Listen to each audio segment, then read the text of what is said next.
Hello every one. ഇന്നൊരു multi vegetable തോരൻ നമുക്ക് ഉണ്ടാക്കാം. അതിന് ക്യാരറ്റ്, ചേന, ബീൻസ്, നമ്മുടെ പച്ചക്കായ ഇതൊക്കെയാണ് എടുത്തിരിക്കുന്നത്.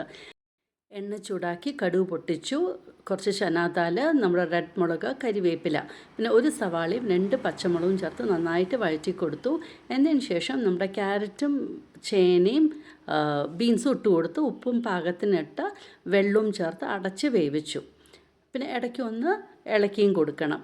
പിന്നെ നമ്മുടെ കഷ്ണങ്ങളൊക്കെ ഒന്ന് വെന്ത് വന്നതിന് ശേഷം പച്ചക്കായും ആഡ് ചെയ്ത് കൊടുത്തു. ഇത് വേഗം വേവുന്നതാണ്, അതുകൊണ്ടാണ് കുറച്ച് കഴിഞ്ഞിട്ട് ആഡ് ചെയ്യുന്നത്. പിന്നെ പാകത്തിന് വീണ്ടും ഉപ്പ് ചേർത്തു.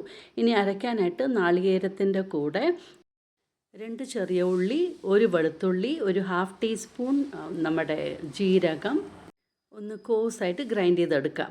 ഇനിയിപ്പോൾ അരച്ച് വെച്ചിരിക്കുന്ന ഈ നാളികേരക്കൂട്ട് ഇതിലേക്ക് ആഡ് ചെയ്യാം. നന്നായിട്ട് മിക്സ് ചെയ്ത് കൊടുക്കാം. അങ്ങനെ നമ്മുടെ മൾട്ടി വെജിറ്റബിൾ തോരൻ റെഡി.